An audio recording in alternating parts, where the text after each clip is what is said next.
Stackin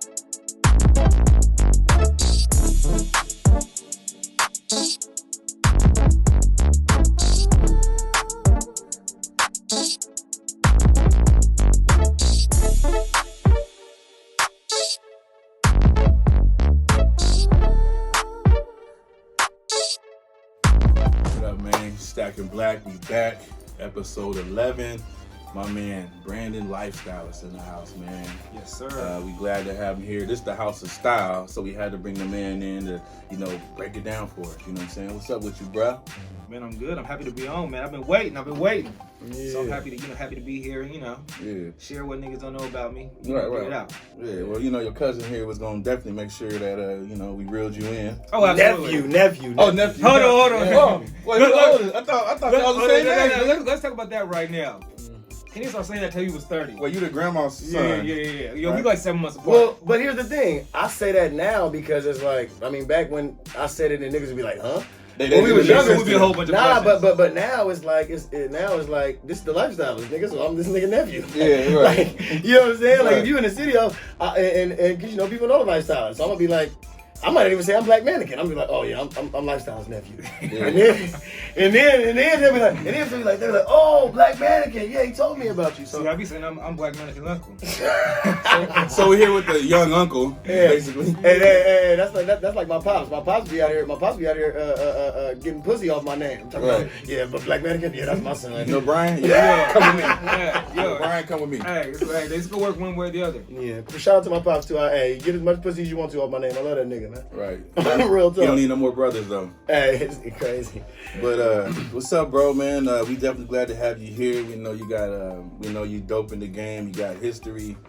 You're on a different level of fashion than most people in the city, and so it's only right that we pull you in and break this shit down. Absolutely. So I just like to say that everybody knows I'm the drip god. You know what I'm saying? I call this nigga. This is the style god, fashion god. You know what I'm saying? So like I'm under him. Cause it's different. He's just the overall style. No, I'm saying you're the god when I'm looking for some hot shit and I gotta call you to find out where it's at. Right. That's all I'm saying. Yeah. Right. You know what I'm saying? Yeah. So, but yeah, man, this is my family right here. He paved the lane, and man, we wouldn't even be here if it wasn't for him. You know what I'm saying? So. The Closet, Stackin Kicks, Black Mannequin, you know what I'm saying? We happy to have you. And just kind of, introduce yourself and let people know your name and, what I do. What you do, man. What you do best. You do a lot of stuff. I do a little bit. Brandon Gaston, like I said, LifeSTYLest, people know me. Ski, if you know me, you've been knowing me as Brandon Gaston. But yeah, man, I started doing this fashion thing, image consulting. Actually, it's funny. I won Stylist of the Year a few years ago when I actually wrote an article saying, don't call me a stylist. So of all things, I always consider myself like you wrote the article? I wrote an article saying, don't call me a stylist, that I won Stylist of the Year. Man. Man, I've been nominated for that the last 3 years, but launched in 2015. I've done shows with, Street of Dreams, which is like the luxury home show. I've done shows at Bridgeport Mall. I've hosted magazine award shows. I was a creative director for Seattle Fashion Week for a little bit, so... I see a lot of your stuff, man. You doing a lot of you in a lot of mansions and shit, man, and Maseratis and doing photo shoots. Like you on a whole nother level. I think a network when it comes to this fashion business. I think that's crazy. I think what I realized is when I started, I wanted to work with people, right? I never had a desire to do like celebrity styling or athletes or anything like that. Like my passion was like everyday individuals and how I could elevate their style and elevate their lifestyle. Right. So. But the thing is, I'm in Portland, and I had to find an audience that would, understand what I'm doing, but also be able to pay me for my services. And so it was like I had to be specific in who I wanted to target, very niche, and how I marketed myself. And so within that, even let's be honest, Portland's not very stylish, right? When it comes to like everyday business attire, streetwear is secular, but everyday like people wanting to work, they didn't like that. So I was like, okay, I had to find an audience that made the money, appreciated, and would appreciate what I could bring to the table. And so that really got me into these doors where I was like, okay, real estate, entrepreneurs, high-level sales, which opened the door to other events. And I started Street of Dreams, so that was like, it's a home show. So who would you say is your specific target market exactly? Yeah, if I'm doing image consulting, which I do less and less of anymore, It would be like real estate agents. Oh, real okay, estate, interior designers, like I said. Oh, okay, because because they need to present themselves proper if they're gonna be doing this. Absolutely. I mean, and when they look at me, you know, the ROI that they get from working with me, right? If you're a realtor and you're selling $500,000 homes, and I'm like, yo, you work with me. Right, you dress like and Harry Potter. you dress like Harry, yeah, exactly. Dress like Harry Potter. But you work with me and you get $1 million homes. Yeah. You know, they're like, oh yeah, it makes sense. I want to work with you because I, my money's gonna go double, and they can absorb the cost. I'm gonna charge them, so they get to see immediate impact, and that's a field where they understand. I'm not trying to convince anybody to look good. I realize that quick. I'm not gonna try to tell you, hey, you need to look the part. You already understand it. I'm just saying you need to work with me versus somebody else, or instead of going to Nordstrom's. Yeah. So you're telling me that in some of these, high maintenance, high profile careers, that deal with, millions of dollars, real estate, whatever, I don't know, law, lawyers, professionals. Exactly. How they dress play a big role in getting deals and signing contracts. I mean, and how they present themselves, that play a role in that. Absolutely. I mean, let's be honest. We all judge people by what they have on, right? Subconsciously.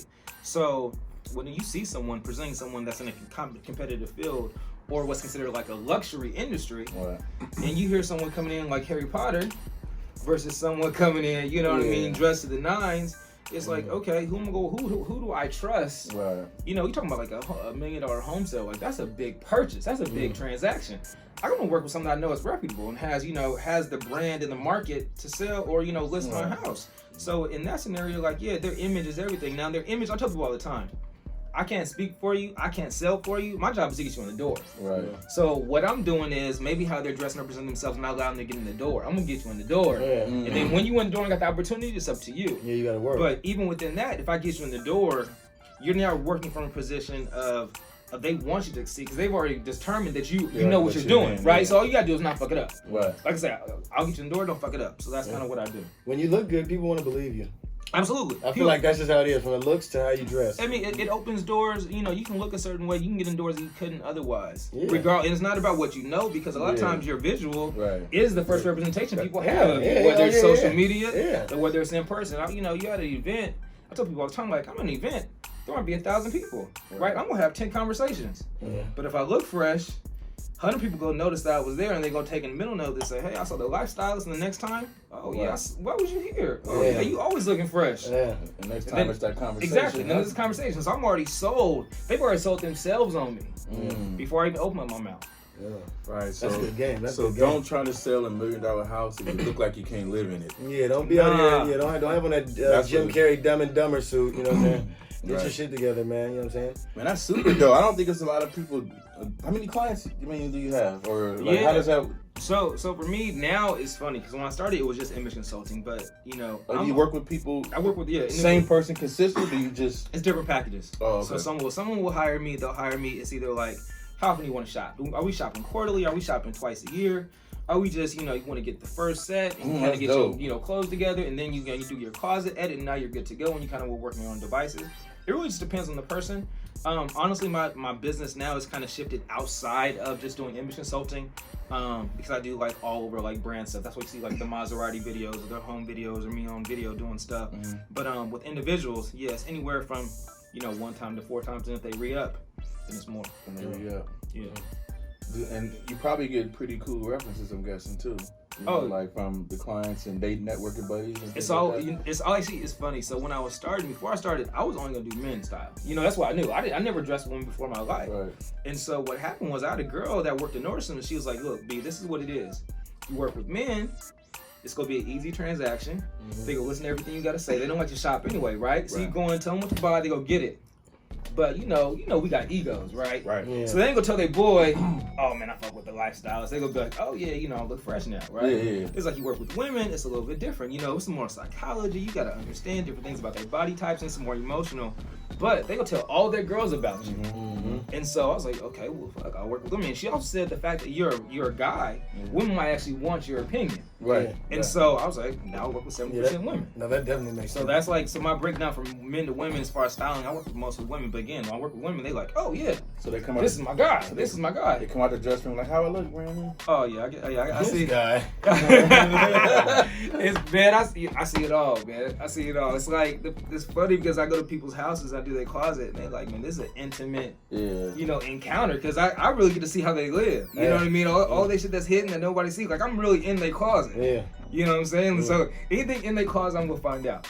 Mm. So when they get me over there, they're like, okay, and then I'm in the dressing room, picking out clothes, and they getting undressed. So it's like it is what it is. Yeah, one thing that I know being in the fashion industry, and Brian probably know too, I feel like working with women, like they just, I don't know, they take it a little bit more serious, I feel like. And not only that, like women like to shop for their whole family. Like, have you gotten called? I mean, like, I want to get my husband dressed too. Absolutely. You know what I'm saying? Like, like most dudes ain't gonna be like, I want to get my wife dressed. But, a lot of people say, I want my husband dressed, because. I think it's two-part, right? Because women typically, they dress better than, especially here locally anyway, than the guys. So a lot of times I'm in, like I was at an event the other day where I'm talking to a group. It's like, a conference, 80 people. It's like 5 guys, including myself. And so the lady's like, I want you to work with my husband. Right. You know what I mean? And plus, the other thing, she sees me out fresh. So she's like, okay, well, my husband might not want to listen to me. Yeah. But the fact that you're fresh, he might listen to you. Mm-hmm. So yeah, a lot of times the men I work with is through their significant other, for sure. Yeah, man. Ladies. You know how that goes. Yeah, they loyal, man. Ladies are loyal. I know, like in my business, I mean, they're very loyal, man. Oh yeah, no, they most definitely are. Especially if they like you, they're gonna right buy everything. Right back. Yeah, they gonna, and you treat them right, and it's kind of like a relationship. It's as long as it's a good one, they're gonna keep spending money. It is, yeah. Well, like I said, women are definitely. I mean, it's like an ongoing. Like I said, just like the lady told me, she's like, look, women. They love you. They brag about you. They let everybody know about you. Yeah. They go share you. They go share your shit more frequently. Yeah. That's just what it is. So let me ask you a question. Is there any more? It's good, by the way. What would you call yourself? What's the definition of what you do? What's your title? So, what'd you say? When I started, it was image consultant. Right. Image consultant meaning I work with develop people's images. Mm-hmm. Now, man, I say I'm a luxury lifestyle expert. Okay. So I do less and less, like I said, but because I consider what I do wardrobe branding, right? I brand someone based upon their wardrobe. And for me, even though I love clothes, like I'm a brand guy. Yeah. Like I feel like with fashion, it's a language, right? Mm-hmm. So, and that's what branding is. It's a marketing. It's an unspoken language. Yeah. And so whether I'm, trying to create a narrative for how you want to present yourself as an individual, or if you're a company and I'm trying to create a narrative how you want to present yourself to the public and share your story, it's still a story. I'm still a storyteller. Right. It just depends on what lane I'm using. And honestly, it's just for me, I got to the point where I like working with brands and telling their stories, and they got bigger budgets. Right. So, it's a little bit different. But yeah, I do more luxury lifestyle branding, consider, like I said, because I've done events and activations where I'm hosting, do personality shit. And then, like I said, whether I'm working with a company or brand, going over strategy, shooting videos, and they want me to be in the video, and so it all works out. Okay, so do you have any competition in the city as far as image consulting, hold on, wait. Like, do you know of any other? Let me be honest. Ain't no competition. Damn it. I would ask you, if someone else was on here, they would say I would have no other competition. Mm-hmm. And that's just what it is. I mean, yes, there are other stylists. What's the humble way to say it? There's other stylists. There's people that do a part of what I do. Mm-hmm. But honestly, in the industry I'm in and what I do, there really probably is other people coming to me and they'd be like, they didn't even know it existed outside of me. That's what I'm saying. That's real. I didn't know either. No, so that's what I'm saying. Like, legit, not even trying to be like, oh, it's me. I mean, I'm in it, so it's just like, you guys. There's probably 3 or 4 real brands in the city. Real brands? Maybe, right? Like 2 or 3 official brands. Maybe 4 at the max. But how many do you know that say they got shirts? Or say they do merch, or say they do have a clothing line. About 80, 99. Exactly, but that's my point. Right? So same thing for me. There's probably, there's probably 2 or 3 real image consultants, but there's a lot of people that go on social media tomorrow and they're a painter, they're an artist, they're a musician. There's no credibility. You can just say on social media now, you can say you do whatever you want, but I'm like, yo, bro, there's no way you do what I do. That was part of the reason why me saying I'm not a stylist. Because look, somebody go on social media tomorrow and say they're a stylist, bro. Right. There's no, I'll murder you. So basically he's saying, if they was the Bulls, this nigga's Jordan, and y'all niggas is Cartwright, Craig Hodges, and Steve Kerr. Period. The competition is You know, if I want to give you the ball, then I will. Or at least Not at in least this be region. Rob. At least be Rob. Not in this region. I mean, there's other guys outside of Portland, but At least be Rod, man. I mean, at least get the ball and pass it back. That's, you know. Rebound, but outlet. No, you can't. They can't be Rodman because Rodman was the best at what he does. So if anything, he'd be Rodman too. Oh wow. Yeah, you know what I'm saying? Well, here's the thing, man. I always, you know, I know that people. I feel like in my life, like when it came down to deciding that I wanted to go into Black Mannequin, I feel like it kind of took a sign. You know what I'm saying? Yeah. And I feel like there was a collection of things that had happened in my life to push me towards it. So like for you, like I feel like what happened in your life that made you want to go into fashion? Because I feel like for everybody, it's something. Oh yeah. You know, it's a turning point in your life. You know, it's funny because I was having a conversation with a friend of mine. She's in Cali now. She's a used to be an ex-NBA player. And I was like, you know, people have those like aha moments, but it's like for me, it's like a long stretch of many different things that's happened. Even though I feel like it's a collection of things. Yeah. But I mean, like I was into fashion, man. You didn't have no choice, did you? Junior high, I feel like it's in you. Nah, yeah, he was. I feel like it's in you. I feel like certain things, you know, you're born into it, and then if you have a talent, you then go in that direction. But for me, like I was really into it. You know, high school, I was fresh. As far as making it a career, what happened was a turning point. Actually, he was with me. I heard you had your own apartment in high school, man. First of all, that's why my nickname was Ski. That's a whole other conversation. That's a whole different conversation. He wasn't allowed though. He was over there though. I was over there, but I tried to creep over there, but I wasn't allowed. He wasn't over there. Cam lived with me. And Ridge was there, but that was a whole other conversation. Oh, you were trying to keep Neff out of that? Yeah. No. His dad kept him out of it. That was my dad. My dad was like, man, you think I don't know what's going on over here? Hey, no. My dad was like, man, I'm not no fool, man. You gotta realize the times though, man. We was in high school. We was at David Douglas running shit, and I was a block and a half away. Oh my goodness. You know what I mean? So, imagine having an apartment. And you had a car. And his car was whatever that year was. Yeah, oh bro. With the system. You know what I'm saying? And I was fresh. And we played sports. What kind of grades you get, man? High school. Man, let me. Bro, I barely graduated. Yeah, that nigga. That's what I'm thinking. You got too much going on. Hey, how you gonna do homework? We got your own crib. Him and Killer was at the spot popping it off. Bro, the crazy is, we were so stupid. We would leave our school and go to other high schools and hang out. Yeah. But then we couldn't do nothing because they was on break. You know, whatever. Yeah. But yeah, man, it's funny. I literally so. Douglas, what happened was I actually had I was smart, whatever, always been smart, but school came easy to me, but I didn't make up a test after seniors graduated, right? You know, seniors get off early. So the teacher called me, like I slept in and overslept for the test. He's like, B, you gotta come take this test. If he hadn't called me, I wouldn't have graduated. So yeah. He was looking out. Yeah, no, actually for real. Like, my shout out to that team, what's his name? Mr. Two. Oh yeah, Mr. Two. Mr. Two. English fault, Mr. Two. Shout out Mr. Yo, Two. and actually, I had a teacher one time talking about fashion. David man. Douglas, baby. The teacher wrote a slip for me to leave school to go get Jordan lunch. Oh hell yeah! And I told him what I was doing. We used to so be yeah, we was a Douglas doing our thing for sure. But back to you. So turning point, I would say, man. So when I was considering doing this, whatever, and we was going. This had to be 14 before I did it. We went to Portland Derby for the first time. Right? And they, Kentucky Derby here is a big thing. It's like one of the biggest west of Kentucky. And I'm like, okay, I think I know what you should wear, but I hadn't been before. So I remember, man, I had these red loafers, this fuchsia trousers, like a double-breasted shirt, glasses. And B came in. B had never gone before. So B was in some dark gray wool slacks. Nigga, I look like I was going to a funeral. Yeah, he had the coat. He had the coach sneakers. I was bogus with them weekend coaches. He had the coach Velcros, loafers, and a they black was weak. Yeah, so we was there, bro. So here we are. You know what I mean? Like I'm in fuchsia and red and bright colors. He's going to a funeral. As soon as you walk in, no, for real. As soon as you walk in, it's like everybody. Oh man. Oh girls. Oh man. What you wearing? Oh, I love your shoes. Oh, your shirt. All day. It's an all day party. Oh, right. And it's probably like the one of the most. That's what a derby is. That's what a derby is. It's all day party. All day party. Motherfuckers drunk as shit. Drunk as shit, right? And so after doing that, it was two things. A, it was like B was like, I'm never gonna let that shit happen. He was like, man, I'm never gonna. Bro, nobody was complimenting me, bro. It was like 8 hours. It was like 8 hours. It was like 8 hours straight. I'm used to being the nigga, bro, and I was like. And people weren't even saying, oh, but you cool. They was like, oh, they was looking at me like, They're like, nigga, like- you Yeah, like next. Right. Yo, so that was funny, but I actually talk about that in my presentations, man. When I do branding talks, I'm like, yo, when I did that, I was like, okay, this is for me. Like, if I can go to an event that's fashionable in Portland and stand out like that, and people respond how they respond, it's done. That was fresh. That sound fresh. Yeah, it's a good ass event. The fuchsia ain't that damn near pink. It is. It was bright. I was bright as shit. I was shining.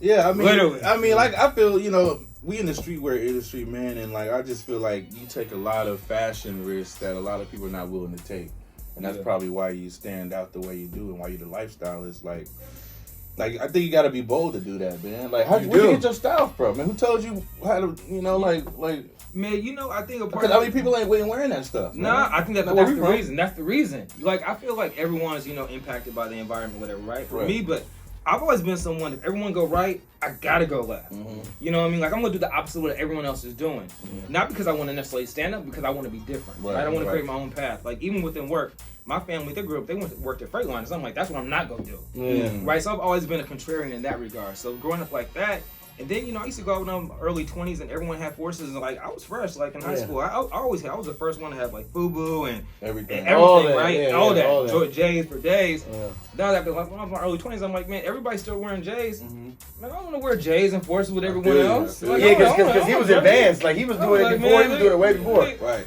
Y'all wearing J's. Anybody can do no this. You know what I'm saying? But that's how I was feeling. Like, so I'm going to do something else. I'm going to dress up. So then I started dressing up. And then I was like, okay, well, man, everyone wearing black and gray in Portland, I'm going to wear color. Yeah. And then, on our complexion, we can wear whatever we want. And then, the reaction you get, just like anything. When you wear something and people, like, respond to it, it's like feeding it. It's like feeding it. So it's like, okay, I'm going to do more of it. Yeah. And you just lean into your greatness. So that's like, feeding your ego. Shit. Yeah, yo, bro, I wear a lot of shit, man, especially a lot of brand stuff. But I remember I was in Vegas a few months ago for, like, a bachelor party. Okay. And I couldn't wear certain things to the club out there, so I had to go shopping at the mall. And I went to Polo, and I had my white jeans on, you know what I'm saying, and I bought a pink polo shirt. Okay. Put my glasses on, my Ray-Bans, and took a picture. And everybody loved it. They had never seen like that. Yeah, exactly. They was like, "Oh man, you handsome, you was handsome." I was like, "Oh damn, just a shirt." Yeah. But I didn't even, I was just like, "Shit, I just wear this pink shirt, I guess." You know what I mean? Yeah. Something I wouldn't normally do, but everybody loved it. Absolutely. And I was like, I thought that was weird. You know what I'm saying? Not weird, but it was just kind of threw me off a little bit. I said the same thing for B. Like that, the next year when I dressed him. He came in, he had on a seersucker suit, bro. I swear. Killed him. That nigga didn't touch the ground. He was the lifestylist that day. He came in. And the thing is, like, I feel he just came in the next year derby. Pocket square, pink button up. Yeah, man. Yeah. So it's like, he killed him. But I feel like I said, I always want to look different. And then I feel like, bring it back to, like, business, right? Mm-hmm. Like, and this is what I've seen over the last year. Like, when you start doing stuff that other people say, oh man, branding, like for fashion, you can do that, I can never do it. Right. Or you're good on video, I can never do it. Right. Or B, you hustle, or David, you do this, you come with designs, I can never do it. That's a differentiator in the marketplace, right? When people tell me they can't do something, okay, I'm going to exploit that, because that's my talent, that's my gift. Yeah. So I'm going to lean into that even more, which lets them make, like, and I'm super competitive. Mm-hmm. If I feel like I'm gonna do something better than you, I'm gonna try to kill you. I'm not trying to. Like I said, I want to be the only one in the space. Right. So if you're telling me you can't do something and I can do it, I'm gonna make sure I do it even better, even higher, even greater, even more. Keep it in your face and make you not even want to compete with me. That's in our blood. That's that. Yeah. So it's like, I'm you know what I mean? I'm trying to let you know. That's when you're in your lane. Absolutely. That's when you're in your lane. Everybody can't be in that lane. No, that's real tough. Like you said, everybody's saying, that's when you in your bag. Yeah, bag, lane, all that. That's when you in your bag. Because like you said, it's easy to say, I got a clothing brand or I sell shirts or whatever. But if you ain't constantly creating and dropping hot shit and people ain't wearing your shit, then you ain't no clothing brand. Yeah, you really don't. You just got some shirts in your basement. Man. Or some whatever. Like I don't think a lot of people understand the idea behind branding. You can't just, it's not a brand because you say it is. No. It's a brand because it's created, and has the parameters of what a brand is, and people recognize it as that. Exactly. And they like it just because of the name. And it's an everyday grind. It's a man, people don't realize, man, people be like, yo, like to me being in space. I'm like, bro, like I was home Friday night, I was at the club. You know what I mean? Like I've been doing this for 4 years. Like people look at it like, okay, I'm in this space and I'm the only one that does it. But there's also an aspect when you're creating a marketplace that doesn't exist. Yeah. Like no one did this in Portland, right? Yeah. No one was dressing up. So there's already that, like, ooh, this nigga dressing up. You know what I'm saying? Like, just because it's different. Yeah. And then it's like the fact that I'm the only one there. I'm the first one creating this space. Like, yeah, like, it's like being the big fish in the small pond, but you have to create. I'm putting the water. Yeah. You know, I'm building the pond. I'm building the dam. Then I'm getting in. Then I'm I didn't just jump in the water. I didn't jump in the water. I had to So fill it's it up like first. I had to fill it up first. So yeah, man, it's work, man. People don't realize, but and then your brand, like for me, dressing up, like I said, I'll tell people how to stand out. So if I'm not my own brand, if I'm not standing out, if I'm not showing up and showing out, I'm not a theorist. I can't sell people on shit I don't do myself. Right. And so for me, I gotta when people know the lifestylist, I'll show up. Okay, he there, right? I ain't gotta talk. He there. Yeah. You know what I mean? And I'm building that brand so people, know what I'm about. Yeah, that makes sense. No, shit.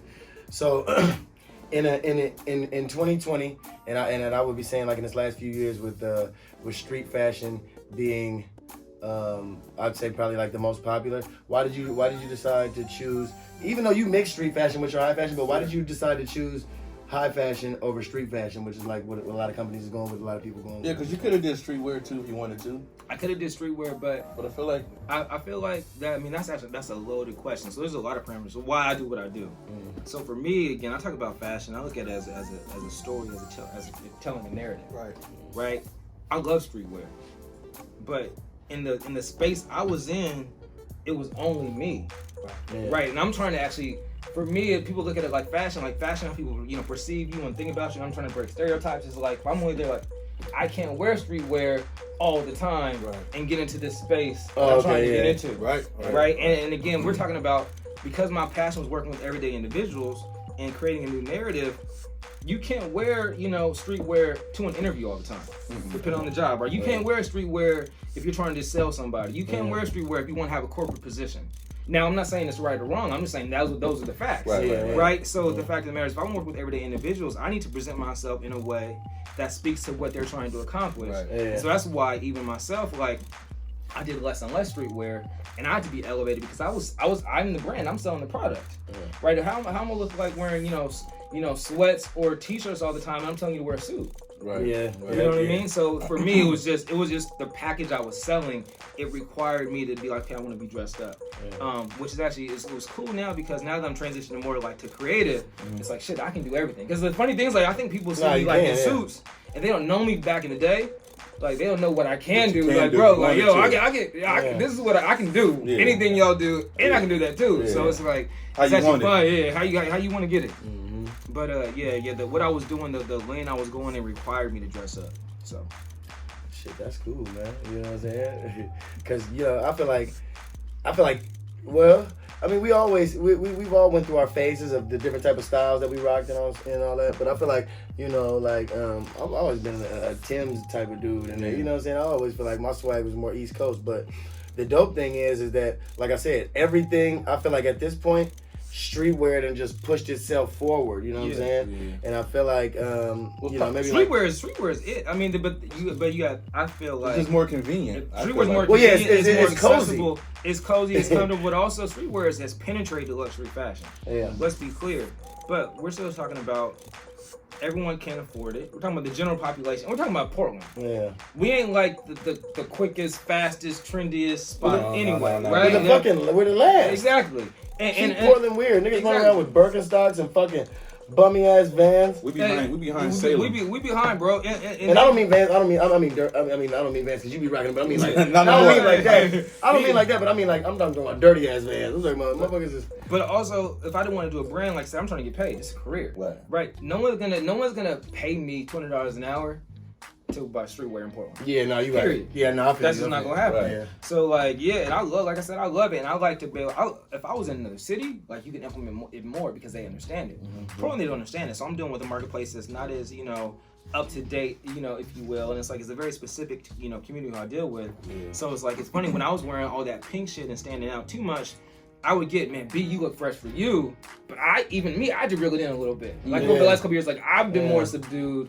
depending on where I'm at and in the circles I'm rolling in. Not that that's not a version of me. I can do whatever I want to do, but it's like, okay, if I'm wearing pink and there's some dude looking at me like, yo, I dress like shit, man. I can't put on no pink trousers. Right. Yeah. So I need to put on like a light blue. Yeah. So he's like, that's accessible. Like I'm fresher than him, but I'm not too far. Yeah. You know what I'm saying? Yeah. But again, it's a business. Yeah. This is not a hobby. So it's like there was also strategically like, yo, I need to, dress in a way and also to a market that's gonna pay me. And no one's gonna pay me to buy streetwear locally, not to have it as a career. Right. Nah, but you know what you're saying. What you're saying is smart because I feel like I'll implement that into my fits, like Portland shit sometimes. Yeah. Like I'll be like, okay, like shit. I might put on a clean ass black mannequin sweatshirt with some skinnies. You know what I'm saying? And then throw on some dirty Vans. Yeah. Just so my People target gotta touch market, it. so they can understand. They're like, okay, he's fresh, but I can see myself in that. Absolutely. You are the So, brand. His You Vans dirty like mine. Exactly. You giving them inspiration. That's your foot in the door. They can relate to it without you even speaking. Yeah, it's like even when I'm dressing somebody, it's like It's gotta be achievable. It's gotta be achievable. It gotta be obtainable, Okay. right? They gotta be able to understand it. Like when I'm working with a client, it's like, okay, they here and I know they need to be here, but I can't take them here overnight. I gotta give you baby steps. Yeah. You know what I'm saying? So it's like how I'm dressing. Like I can't be here and you here. Right. I gotta be here now. Yeah. Whether I can be here or not, because I want you to be like, okay, now I'm gonna pull you up. Yeah. Then we gonna keep climbing together. But I gotta start in a way where it be like, okay, I see you, B. I want to do that. I see the attention you getting. I want to emulate that to a certain degree in my own way. Yeah. And I can help them do it. How old was you when you wore your first suit? Bro, I got a picture. Did you fall in love with suits the first time you wore one? Nah, man. Well, I mean, yeah. the first as a grown man, I was probably, actually I wore a suit to prom. I got a suit instead of a tux. Was it like that cream white? Yep. Yeah, that was hard. Yeah, so that was hard. And again, it's like I wanted to be different. Yeah. So yeah, man, for me, it's like they say, it's just like we what's want to up. be fresh. You do what you gotta do. Yeah. You know what I'm saying? But I got a picture of me as a kid, man, in this like light blue trouser and it's like this yellow jacket, and it's like I like I remember that fashion jacket, week. Yeah, it flipped it. I had on these yellow trousers and a blue jacket. It was like the exact opposite when I was. So that- You talking about when you was hella young? Yeah, hella young. Oh, you still got that picture? Yeah, I mean it's somewhere. I posted it. I posted a little while ago on Facebook. It was like the We're exact gonna opposite. post it on here too. So. Yeah, they'll see it. Yeah, you'll see it fresh. Yo, man. Yo, we gonna wrap it up and we gonna take a quick break. You know what I'm saying? Get back with the lifestylist. But y'all stay tuned. We're gonna give you a little bit of dose of how the lifestylists get down, man. Get ready for Brian's Ratchet of the week. Yes. Do you want to look good? Take your image to the next level, but sometimes you struggle and wear the same thing over and over and over again. You go shopping and you're in a state of overwhelm. I created LS Style Concierge to help you take your image to the next level. I created this program based on 3 principles. Image is important, looking your best should be effortless, and shopping should be a rewarding experience. Fashion is art in motion. We all start out with a blank canvas, and how we dress ourselves will determine how people will perceive us, both positively or negatively. Looking your best shouldn't be that difficult. I know sometimes it can be overwhelmed with all the options you have, so many different brands, so many different colors, so many different fits and fabrics. But I guarantee you, once you understand your silhouette, the brand you should wear, the fits that look best on you and elevate your image, it's definitely a worthwhile investment. I have the simplest of tastes. I'm always satisfied with the best. With everything we have going on, shopping should be a fun experience, a celebration. And that's what I provide, from the looks I pull specifically for you, to the champagne we drink, to the trip to the tailor to make sure everything fits perfectly. It's a way of shopping like never before. That's why I created this program, to help you look your best, to project the best image regardless of what you're doing and where you're going. So let's get together. Send me an email, give me a call. Let's have coffee. Let's meet at the dog park. Let me help you take your image to the next level. What up? We back. Second half, episode 11 with the lifestylist, man. What up, bro? We here. I'm ready. We had a wonderful break. Talked about some things. Where we at, man? Hey, no, real quick though, man. Let's talk about your upcoming podcast, just so that the listeners know what you're doing. And then we'll finish off with everything else. Yeah, man, I'm excited. I've been watching Stackin Black. For real, I haven't watched Stackin Black. I've been listening to y'all shit in the car and shit. Cause it be so long. What's your favorite episode? Man, I ain't gonna put me on the spot. Okay, I would say easy. No, I'll say easy because that's my guy. Because Easy was drinking. Yeah. Easy's funny as shit. Yeah. If you would have seen what he did this, what he said. You gotta want it. You gotta want it. You gotta want it, man. Yeah. That nigga's crazy. No, that was dope. Actually, after that episode, man, like I had to go straight to the gym because he was. Yeah, for real. I felt hella bad. You know what's funny, bro? I be working. I've been in the gym ever since that episode, man. Yeah, so these things is actually working. He making, because I was at the gym the other day and Ease was doing, the plyometric push-ups on, dumbbells stacked 5 feet high, and I'm like, I'm not gonna do those. Right. I'll do a little more cardio. I'll lift up, 5 extra pounds of bicep curl, something. So they actually really do be motivating for real. Yeah. He definitely he on a whole nother level when it comes to working out. Yeah. Well, since we talking about motivation, you know what I'm saying? What motivates you to get up every day and be the lifestylist, man, and do what you do? Yeah, man. It's cliche. It's funny. They say when you love what you do, you don't work. But that's not true. You work more. You know what I mean? There's also say you work 80 hours for yourself. So what they meant to say is you enjoy it. You enjoy it, so it's not the same thing. I'm still tired, nigga. Yeah, I'm still tired. But man, I love what I do, and it's like I feel like I learned early on when I was doing something else. I'm not motivated by money, right? I love nice things. No, don't get it twisted. No, I'm not. I love it. I already know where you're going. I'm not motivated by money, and for me, what I do is more legacy driven. Like again, it's about narrative, perception, letting people elevate their lifestyle. And the thing is, as much as I love clothes, I tell people I'm with someone in a dressing room, I'm getting them dressed. How they feel about themselves, we all know that feeling, right? When we get a haircut, we get a fresh fit, it's like, yo, we walk taller. Yeah, you like, what I mean? How we feel it, and people can feel that, and I feel like confidence is everything. Confidence dictates what you're doing, like what you go after, who you try to get at, what I mean? So many different levels, and I feel like we get dressed every day. Right. So when I started doing the fashions, like if I can help someone feel good about themselves every day, and then take that energy out into the world and how that can impact them, so man, that's priceless. So that's why I do it. It's really just to, it's a legacy driven. But and with that money will come, but I'm not motivated by money. Yeah, I love that, man. I say that shit all the time, bro. It's like money's really not the actual goal. It's just kind of like it's a natural recourse of just doing what you do best and enjoying that. Money's gonna come, it's gonna be there. You're supposed to get that. Yeah. But it's gotta be bigger than that on some level. It's too hard. It's too hard to just be about money. Yeah. Like going back to that grind, it's too much. It's there's so many times, regardless of whoever's made it to what level of success, there's so many obstacles you have to overcome. There's so many times you got setbacks, so many things you gotta get pushed through. Man. We talking about on the podcast, like I said, I'm excited about it now. Man, that was after getting 2 or 3 no's, another hotel I wanted to go to, it didn't work out. I mean, I'm giving, proposals and everything. It's like a year ago that's supposed to happen, it's just now happening. If I didn't love it, bro, I would have quit a long time ago. Right. So it's yeah, man, it got to be more than just money. Yeah. Right, and then with the fact that it's not always about money, I mean, you can actually turn down some stuff. People, because I feel like if it's just about the money, then you're damn near take your energy anywhere, complicate your whole mission. Exactly. Because you think it's money over here. It's true. You think short term versus long term. That's real. Like I see a lot of people in my position, not even from a stylist perspective, but are influencers, right? Mm-hmm. And I never would want to be an influencer. Yet I know as a male that dresses up in Portland, I could have got money. And I know, I've taken less money intentionally because it wasn't in line with my brand and it wasn't in line with my purpose. Right. But because of that, now I got doors open to me that I wouldn't got if I would have took that fast money. Right, exactly. You know what I'm saying? Yeah. So I think people, a lot of times, they just want to get the fastest, quickest, whatever, as opposed to thinking, why am I doing this? What is this? Is this what I want to do? Is this going to lead me in the direction I'm trying to get to? And instead they're like, I want $50. I want to post something about Vans or whatever, or PacSun. Like me, I don't shop at PacSun, bro. I'm not gonna be a PacSun influencer. Yeah. You know what I mean? I don't even shop in Portland. I thought they had some cool tank tops or something. They do, but I mean, It's crazy. Bro, the funny thing is, I feel like if you fresh, you can find something anywhere. Right. You know what I'm saying? So you can. But my point is, I know for a fact I've taken less money in the short term because it wouldn't go with what I was trying to do. Yeah. I got an important question for you. Yeah. Did the man make the clothes, or the clothes make the man? I feel like sometimes it's both. Let me explain my answer.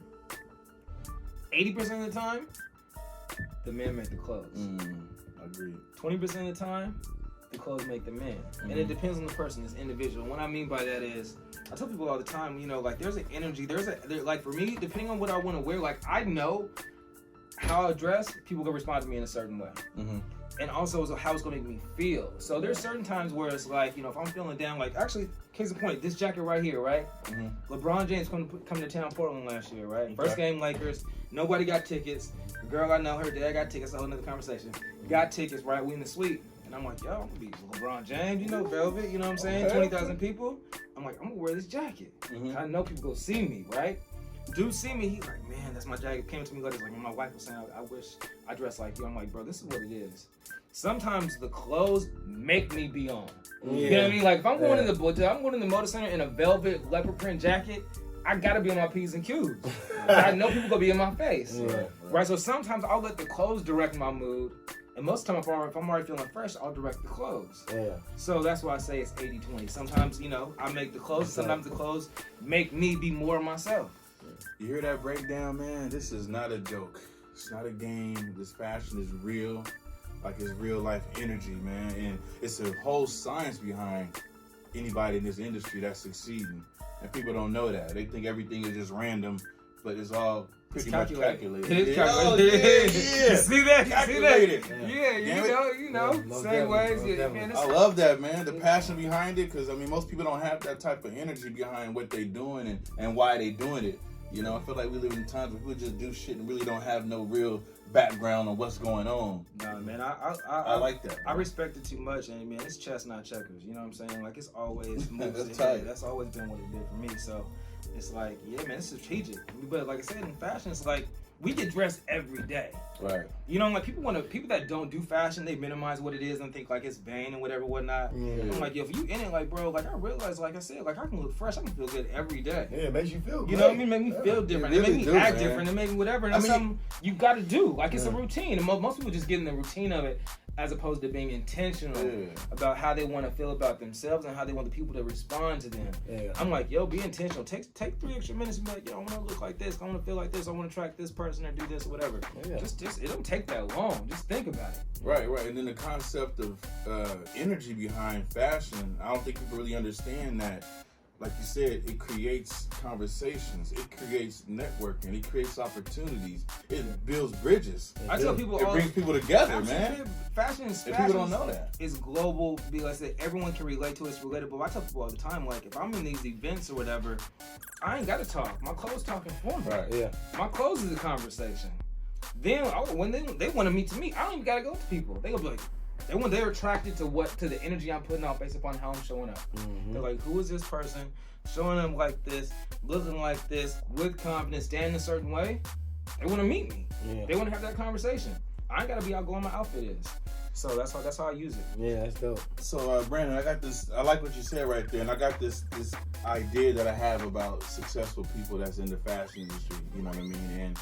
And basically what it says is that a good fashion businessman has a way of either creating product, or dressing product on people like you do, to a point to where the person wearing it doesn't have to speak.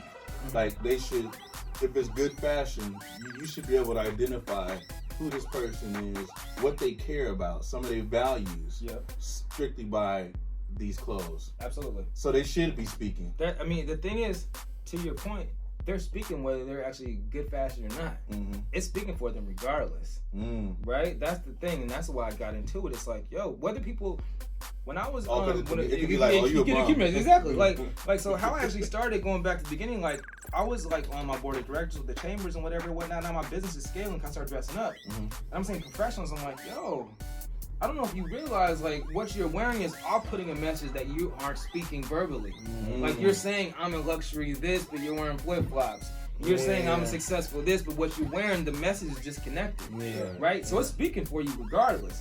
It's how it's speaking. It is in alignment. Is it speaking for you in a positive way or a negative way? But it's speaking. People are receiving it. It could be contradicting what you're talking about.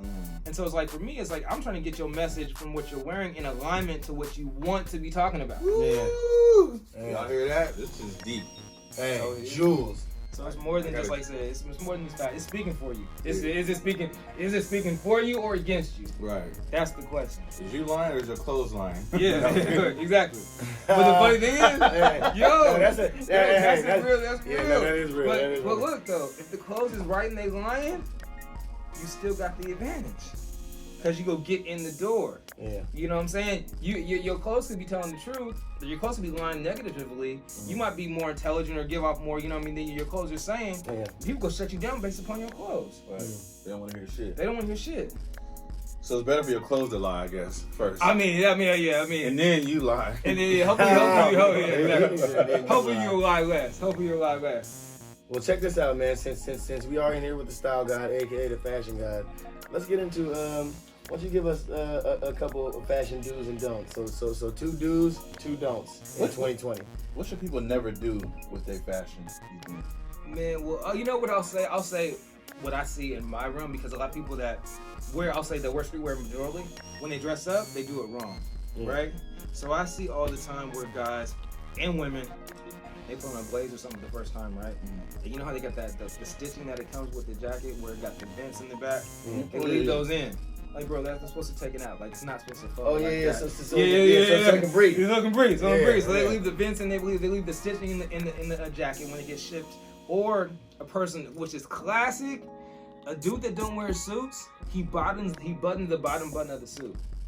Oh. All the time. All the time. And then look, I know you I don't even wear suits on that much, but that's a fucking Bro, cornball. no. Watch, go through your IG and see somebody you know that think they fresh that always wear streetwear and then wear a suit. I guarantee they got the bottom button open. I guarantee they got the button. I guarantee Nigga looking like Carl Winslow on Family Matters. Nigga. I guarantee there's somebody watching this show that's like, damn, bro. I knew I was killing Niggas that. got that Waldo Faldo. Yo, that's what You it got is. that Lori outfit that's gonna make you lose. Yeah, man, they got with it. And then That nigga's gonna make the you top lose is in all court. open. You gonna blow trial? That lawyer don't know what he's doing in court wearing that shit. Yeah. So Nigga looking like you should be selling Volvos with that bottom button. Nigga look, he'll sell you a Volvo or a Subaru Legacy for $1,500 with 277,000 It miles on look it. dope when it's open though. I think Yeah. that's Bro, a fresh look, ass look. let me just show you. We all know, And like then- real trail motherfuckers. When you gotta slap them jacks. When you got that bottom open right there, and you just got this top button right there. You can, and that's when you get superhero niggas and you know what I'm saying? On the bitch. No, back on 'em. Yeah. And then you get the, you know what I'm saying? You get the poser on the bitch. And she just tell me, yeah, bitch, you know what I'm saying? You excuse me. And you just, you know what I'm saying? Right. And you throw them flaps back and then you lit like motherfucking like an old black soul cinema movie. Nigga hell up in Harlem. Right. Nigga on that Fred Williams in there. When you got the button all the way up, you can't even reach back and grab that. Man, you can't even move, man. I'ma keep it real. That's why people that probably don't like wearing suits. They think it's all uncomfortable. They got the wrong button on. You looking stiff as shit. When you, and like you said, You you got got that bear bottom button, that's a reflection. That right there says a lot without you having to say nothing. That says that you're stiff as a motherfucker. You're a fucking walking 4x4. You're in a bear hug. Yeah, man. Let open that button up, man, and let your joint get some air. Breathe. Man. Breathe a little bit. Breathe. Now I gotta check my old pictures, man. Damn. Yeah. See how much see what them buttons. is. Don't have him wearing them Johnny Cochran jackets, nigga. With Johnny Cochran The could do long that one. shit because he was the guy, but because Johnny Cochran used to have that bottom button. Yeah. Size That was 4. that, but you know that was That's 90s. That yeah, was no, you're right, Johnny yeah. Cochran. You know, things change. Yeah. You know what I'm saying? So yeah, that's what I see. But I see that all the time, especially people don't dress up. I think as far as just what people should do, tailoring. Most people, they wear clothes that don't fit their body type. Like I tell people all the time, like take 10% of your clothing budget, get your clothes tailored, make sure it fits you. Because when it fits you, it looks like it's made for you, and it's a little more expensive. Yeah. So even if you don't do it, that's one thing I should say. That's one thing you should do. And then for me, man, people, they follow trends too much, man. I'm way more style, over trends. I'm not saying you shouldn't adopt trends, but don't shop off the mannequin. Right. Right? You know what I Right. mean? Like that's not fresh, bro. Like if you shop at that, you have no style. Right. And a lot of people that even like athletes or whatever that think they're fresh, you can tell they shop up. They really don't have no swag. You No, can they tell don't have none of they that. have zero swag. And They just come in and be like, let me get and that. they got expensive shit and they think they fresh, bro. Yeah, you be but like- it doesn't equate to style at all. No, at no, all. no. So it's like don't shop off the mannequin, man, and develop your own, your own style. Some people be like, oh, that's fresh, that's hot. I'm gonna put it on. You look like a fucking asshole. Right. Don't shop off the mannequin, but shop with the mannequin. There you go. You hey, Yeah, that's a bro. little tagline. That's a tagline. Yeah. Hey, bro. So I got another question. So who dressed better than you? Okay. I'm just saying, like, okay. Yeah. Who do I? What? I'm saying, who do you Fabulous? like? Well, what other art? I mean, Diddy? Anybody that's famous, celebrity that you really like their style. What style do you like? Yeah, man. There's a lot of people. You know who actually been killing it this year? D-Wade, like when he was with Miami, with LeBron years, he used to kill it. Like for me, like I define what I wear like refined swagger. You know what I mean? So it's like refined, it's classy. You know what I mean? It's still good, but I still got that oomph to it. You know what I'm saying? Right. So like CP3 been killing it this year. Jamal Adams, the safety for the Jets, he's dope. You know who's actually super dope that people wouldn't know unless you in it? And I'm gonna tell somebody that I guarantee y'all wouldn't think about. Jeff Goldblum, the actor. From Jurassic Park. He be fitted? He super fitted. Super fitted.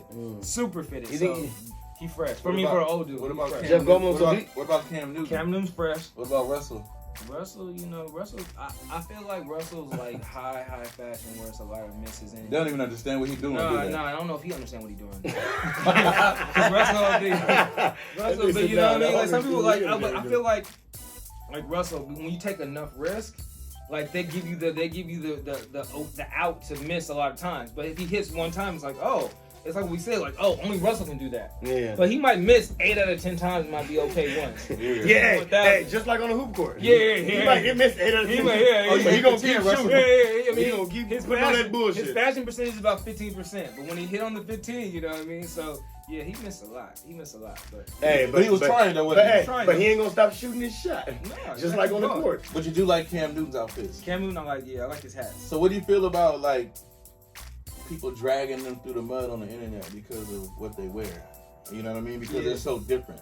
Like how's that? Because you're not different. I don't know. You know, you different too. So exactly. Yeah. So what is that? How does that relate to you and how you feel about fashion? I mean, for me, like I said, fashion is a narrative. It's an identity, right? It's a story you're telling about yourself. So I feel like people like that, like Cam Newton, whatever, he probably ain't caring because, like I said, that's how he wants to identify and portray himself. Mm-hmm. For me, like, fashion's subjective. That's when I see people, the funny thing is I say, like, I'm a stylist. If they don't know me, I say I'm a stylist. You can see their face change. I'm like, bro, I don't care what you wear. Right. You do what you do, I do what I do. Like, it's subjective. Now, if you're asking me from a stylist perspective, there's a lot of shit you're doing that I wouldn't do because it goes against actual style things, right? Mm-hmm. But, you know, everyone is in their own lane. So, I mean, but people, you know, people on the internet will hate regardless. And probably, the thing is, they can't dress. It's like you know, sports announcers talking. They never play basketball. Right. You know, you can't critique me. That's why even like me, people will say I'm fresh or not. Like, bro, unless you're fresh, I don't care if you think I'm fresh. I mean, I'll take the compliment. Right. But I mean, you ain't in this game. You know what I'm saying? Right. So it's different. It was different when you get it from a peer. Right. As opposed to someone that's just somebody you know that just no talking that has no idea what they're talking about. Like you don't do this. So whose dress is terrible? Who's somebody that you be like, man, what the fuck are you doing? Man, you know there's a few. Man, you know who dresses terrible? Actually, to my point I was saying earlier, like has money but doesn't dress bad. Steph Curry dresses trash. Like you know what I mean? Like what the fuck do he be wearing? Show a picture of his outfit, man. You definitely wearing them Under Armours? Or him. Actually, the Warriors in general. Like Klay Thompson's trash too. It's like I know Draymond is terrible. Draymond is actually better than them two. Is he? He's better than them two. Oh, okay. But it's like, you know, like people like said when they don't have money, they get money and they have but they have no swag. Right, never have. Right, like the outfit don't match the personality. Yeah. You know what I mean? So he's like, you know what I'm saying? So he dresses trash. They just teach to wearing jerseys. Yeah, that nigga said the whole Warriors. The whole squad. Kerr. No, I'm kidding. The whole squad. Russ missed a lot, but you know, I respect it because he be trying. You know what I'm saying? But yeah, they dress trash, bro. Trash. There's a few. There's quite a few. But there's quite a few. Yeah, Jordan used to wear them big ass jeans with a leather belt and leather shoes. Is that Jordan dressing terrible? Yeah. Jordan and Iverson. Yeah, Iverson was. I wasn't gonna bring up Iverson. I thought about that somewhere. Iverson was the worst dress ever. Yeah, Iverson had the motherfucking slacks on, nigga. With them, he had the tan slacks on with them Gucci's, and nigga, all you could see was the flag. Right, bro. Niggas know the flag is right here, bro. Why can all you see is your 4 toes? Because he's wearing size 40 jeans. Why in the fuck if niggas would have took his shoe off, all they would have been able to see his toenails? The funny, yo. But bro, the funny thing is, look. What the crazy thing about Iverson is, right? He's like probably considered one of the biggest trendsetters in basketball ever. Oh yeah. And braids and style and change, right? And big white hands and shit. And so he's like at both ends of the worst dress ever. Yeah. At the same time, bro. Like, how are you the biggest trendsetter and the worst dress ever? Because he kept talking about on the court and off the court. That's the difference. Did y'all niggas see them like Vince Carter had on? I was gonna say that. The motherfuckers was size 60. Bro, but the thing is though, okay. But in their defense, when Jordan first came up, when he first and Vince Carter, that was the style. That's what I was gonna say. That was the style. The The problem with AI is he kept the 90s to the 2010s to the teens. Yeah. You know, he just started wearing fitted clothes. Yeah. Jordan, he just like, I don't give a damn. Jordan, Jordan don't care. Just get that nigga a So, cigar. I mean, that's the Jordan's problem. just like my stepdad, man. Yeah, he's like, I'm gonna do what I want to do. But when you work a bill, you can do what you want. I don't, You know, know, whatever. You can wear Penny know what I'm Lopez saying? with some You Lee know, jeans if you want to. But that, the problem is though, he fucked up the games. People think, oh man, Jordan do it. Like what I do with clients. Oh yeah, Jordan got a billion. Yeah, follow Jordan's hoop shot, not his Yeah. slacks, nigga. Bro, I be doing with clients that be like, Steve Jobs wore turtlenecks or whatever. But bro, you aren't fucking Steve Jobs, right? Don't. No, they were trying to look like they didn't have money. Look, he got money. He can do whatever. You ain't Steve Jobs. You're not Steve Jobs. Yeah, so as you're trying to get to that level, you need to wear something else. Yeah, Period. for real. So, Then when you get there, then put that shit Then on. when you do it, it don't matter. You know what I'm saying? All right. Okay, so check this out. So, man, we've talked a lot about different things. We've talked a lot about the fashion industry, high fashion, all that. And people know what's up with you, man. They got to see a dope video of you and see how you get down and how you style. So just let people know how they can get in contact with you. Let people know how they can, get in contact with you for advice, consultations, Styles. and kind of, give the rundown. You don't got to tell about the whole package, but, because that's a little more if people in detail if they want to get with it. But just let people know how they can reach you, how you can be reached, and if you got something coming up. Yeah, exactly. LifeSTYLest.com. It's actually the easiest way the to LifeSTYLest. At the LifeStylest on Instagram, Facebook. I'm really on every platform. TheLifeStylest. On the screen. Yeah, I didn't think about that. Yeah, It's lifestyle with the ST at the end. Mm-hmm. So, man, at the LifeStylest everywhere, LifeStylest.com. I mean, I publicize all the events I'm going to. I let people know what I got going on. I do events, Suit and Sip, once a month. If they want to get hold of me, just message me, DM. Tell them about the Suit and Sip. Suit and Sip, man. So it's crazy. I'm one of the people, like, if you tell me, like I said, I'm a contrarian. Mm-hmm. You tell me something that can't be done, I'm going to do it twice, right? So I was like, people like, yo. And I feel like there's responsibilities. People now know in the town, like, I dress up. So I'm like, yo, people don't dress in Portland. You can't get dudes to wear suits. I bet you I can. Yeah. So I did Suit and Sip. My guy, he owns a vault once a month. Guys have to wear a suit or a blazer. And then, of course, women want to be around men with suits or blazers. Right. So it's like, people dress up, man. Crazy. It's funny. The first date, dude had a date. He didn't show up. He didn't know. He left, went home, got a suit, came back for the date. And man, that's just a cool story. But yeah, we do that once a month at the vault. Downtown Pearl. And I do events all the time. Man, Suit and Sip. I did Drip Saturdays. Again, that was like an elevated fashion show at the Vision High School. It was open on the rooftop. So I'm like, yo, I feel like everyone has their job. Everyone has their role, right? And it wouldn't be in my lane if I didn't have an event that wasn't dressed up to a certain degree. Right. Now, you don't need to wear a suit all the time, right? But it's like people know I'm fashion. So how do I not put on a fashion event that's not fashion? Like they know, like that's the bar. So it's like, and I don't want to dilute my brand. So it's like, yo, I have different events, different types of fashion, but everything I do is gonna be fashion related. Like when I did a Halloween party, it's like, okay, it needs to be a masquerade ball. It needs to be sexy. It needs to be grown. That's what it was. We sold out in 2 weeks. Man, that's fire, bro. Y'all hear that? Sold out 2 weeks. Get in your own lane, man, and push. Create. Yeah, man. I tell people all the time, man, the difference between me and everyone else is I feel like I'm not a Portland stylist. I'm a stylist in Portland. Yeah. Right? And that's my differentiation. I refuse to become the Portlandia. That's not me. Right. That's not congruent to who I am as a person. And so I'm gonna be fresh. And then if you with me, you with me. If you're not, you're not. But this is what I'm doing. I'm gonna stay consistent in what I'm doing. Right. That's the same way I feel. I feel like I represent Portland to the fullest, but I feel like I'm a brand in Portland. Like exactly. I'm an entity. I want to. But also, I want to represent the city but grow outside of it. Right. You can represent the city and put on for the city at the same time without being pulled down by the city. Yeah. You know what I'm saying? You can be the best version and the reflection of the city.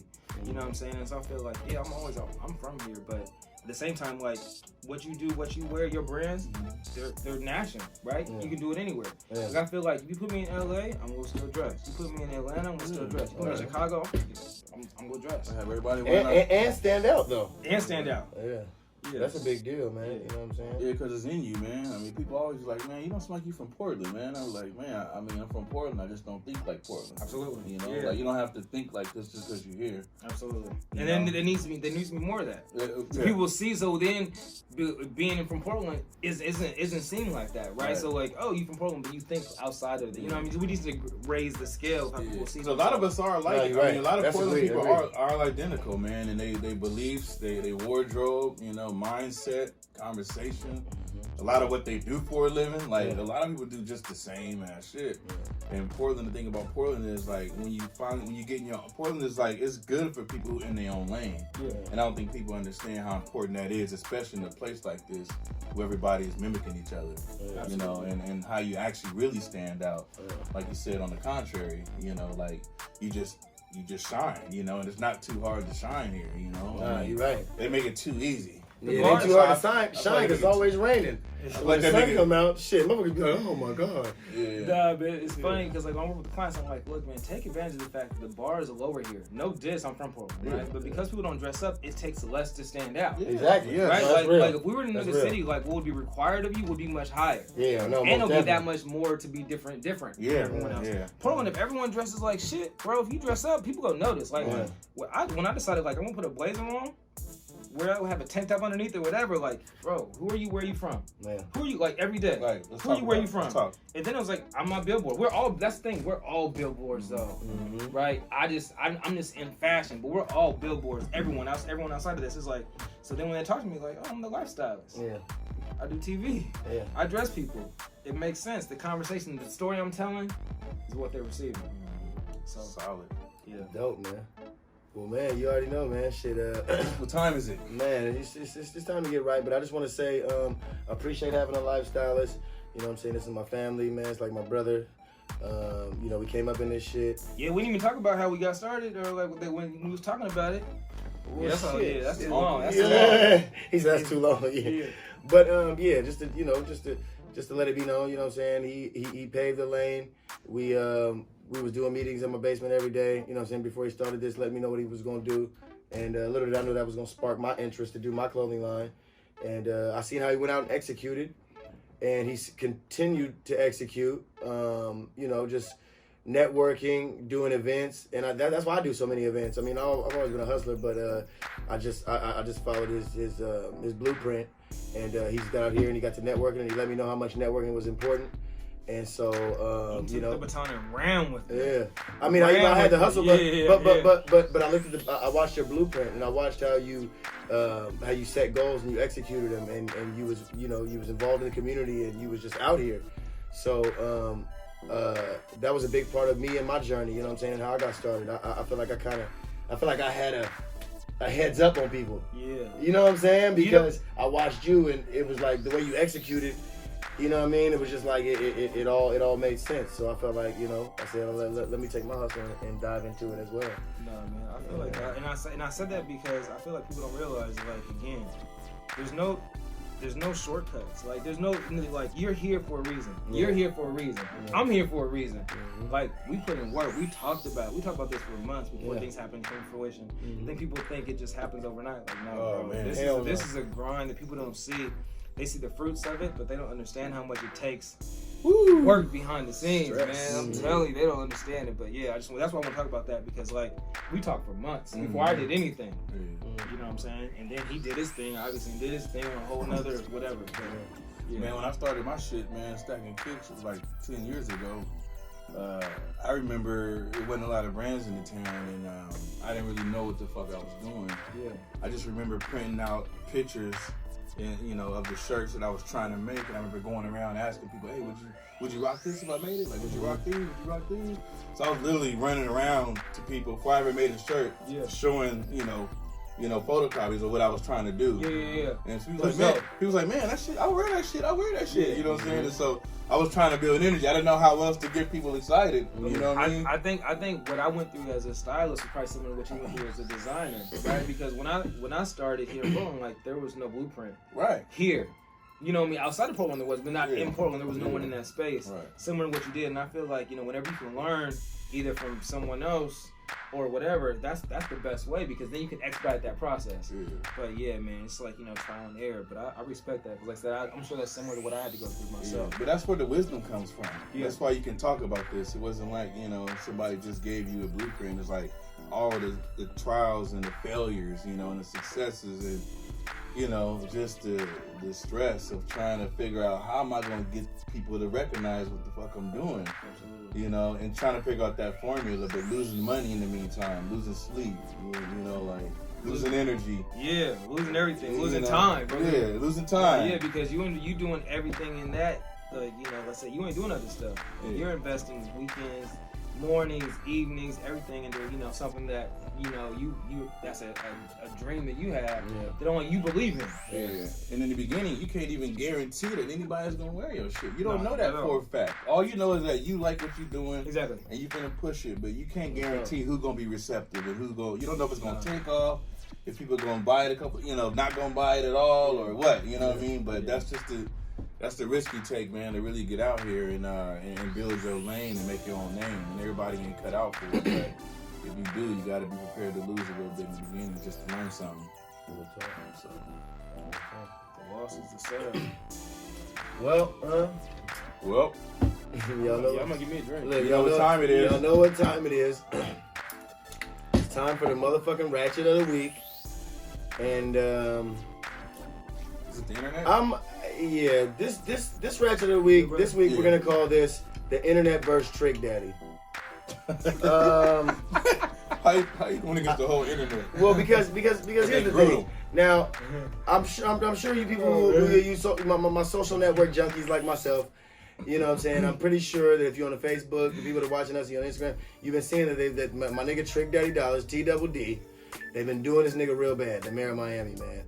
The nigga got caught, he got a mug shot. I think he was drunk driving or Yeah, something. he got caught, but I think he got was in possession of cocaine and a Dewey.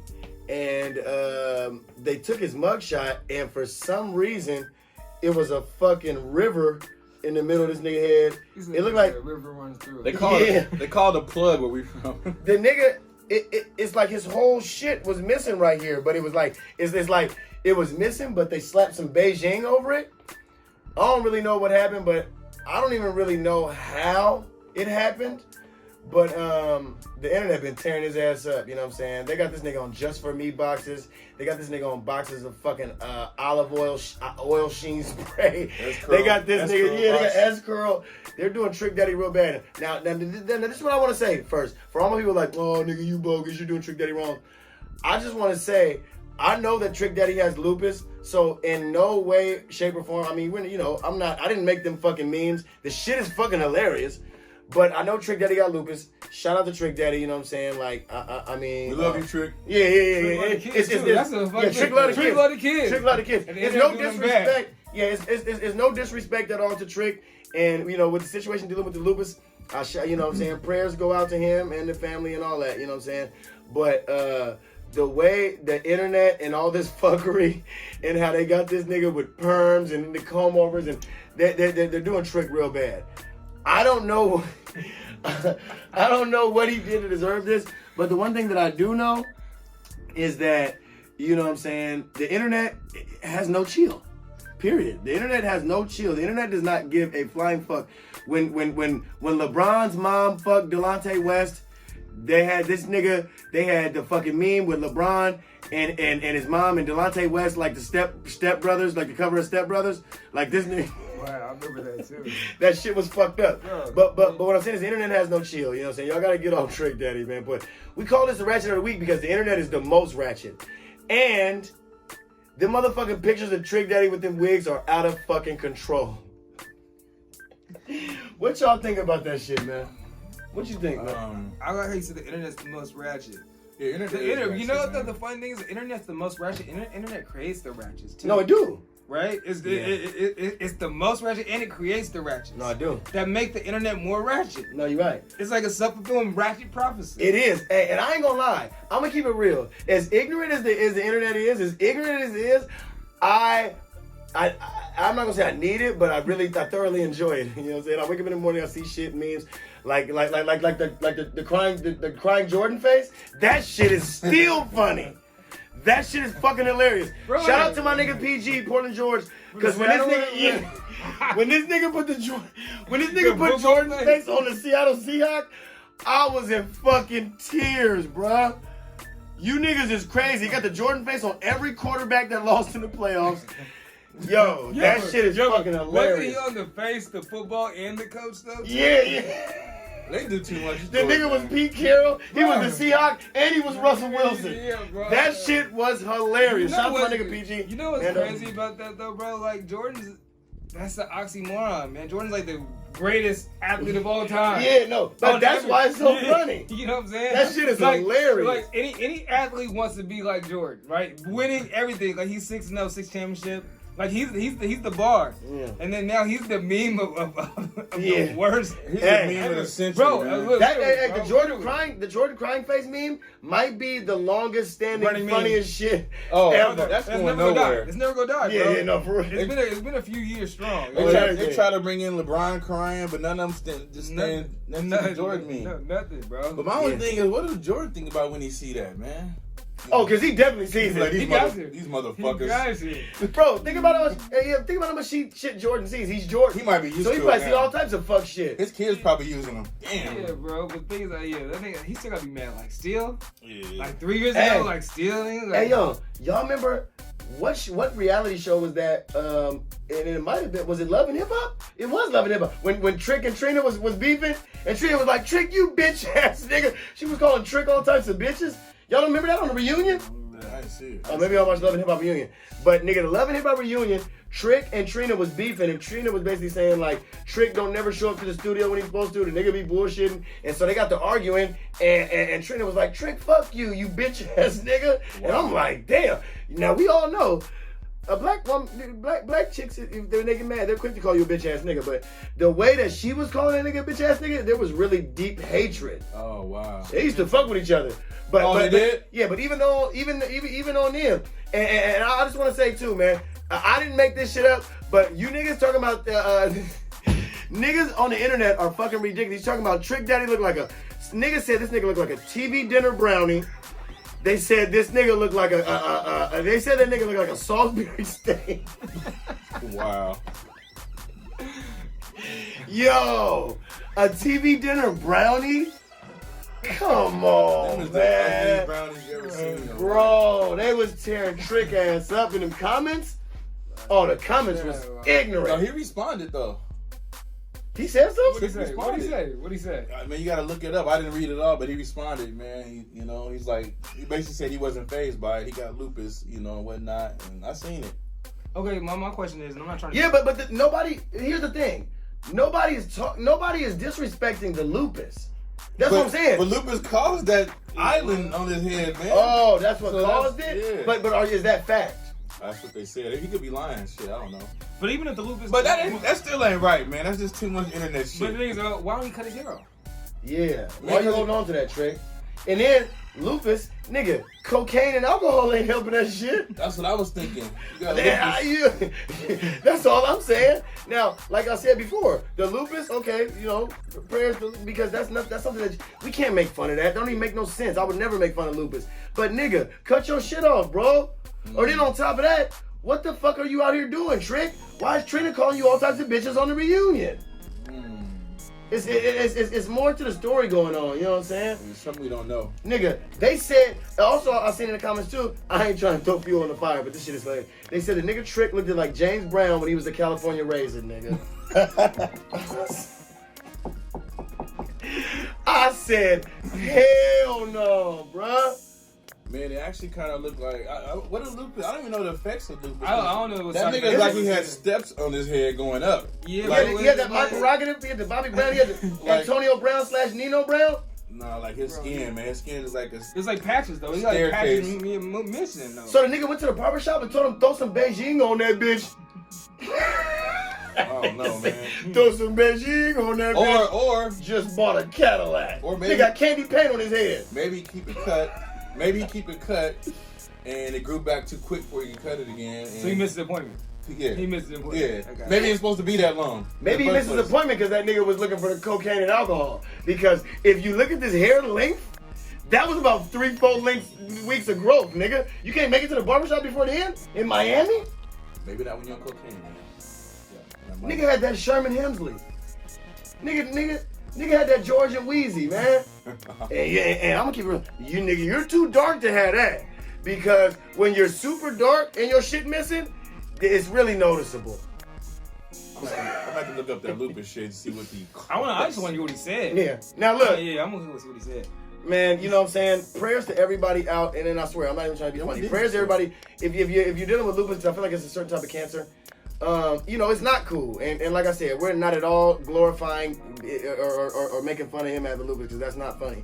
But the internet don't give a fuck. The internet don't give a fuck what you got. The internet is talking about Charlie Sheen and they making jokes about this nigga having HIV. The internet does not. The internet has no feelings. Period. You know what I'm saying? The internet has no feelings. So, just to all my people out here, I just want to let y'all know too. I want to leave y'all on a word of advice. When it comes down to it, you know what I'm saying? All my people who thinking, you're showing guns and money and all that shit, and then $157 and shit on the internet. The internet will fucking ruin you. What you don't realize is the internet, it can blow you up and it can have you booming, but the internet will fucking ruin you, man. So move wisely, move, you know what I'm saying? Don't be out here just doing fuck shit because you might, that shit, once it's on the internet, we can see it for a lifetime. And you'll be looking like a fucking monkey for the rest of your life. Your kids will be seeing it too. So move accordingly, man. You know what I'm saying? Was that Trick? Yeah. Where the fuck is Trick's neck? He said something, man. He throwing them. The nigga, Trick Daddy Dollars made it clear that he's going through is no laughing matter. Okay, we'll see. Medical condition for years, but when it comes to the Trick, if you wouldn't have gotten trouble, if you wouldn't have got the Dewey with the cocaine possession, nobody would be on your head. Niggas wouldn't be on your head. And somebody need to be on your head. Because that thing on your head. He said, let me get this right. You lie on me, make fun of the fact that I have lupus and all this just for likes. Trick said, thank God I'm strong. Everything is funny until it's close to home. Get close to home. Nigga, you're not saying nothing about the cocaine. My feelings don't hurt easy, but I'm too worried about working to be dealing with y'all. So are you gonna address the real issue? Because if it wasn't for the cocaine and the Dewey, we would not be seeing your hair, brother. I'm growing my That's hair what's fucked up. When niggas go to jail, that's the worst too. Oh man, when niggas go to jail, they usually keep their shit cut clean shaven. And then that shit get to grow back in, and then your bitch see you, and then on the video phone, she's like, I don't know if I want to come in on the visit, nigga. If I come in for the visit, can you hit that shit with the razor? Cause nigga, you got that good motherfucker. Your shit look like Mount St. Helens when it blew up, nigga.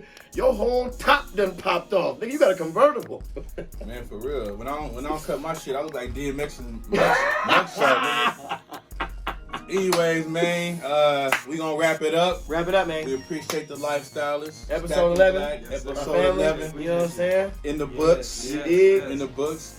Fashion gods, kings, businessmen. We all here, and we gonna keep the culture going forward, man. So we appreciate everybody listening, watching, all the support. Please share.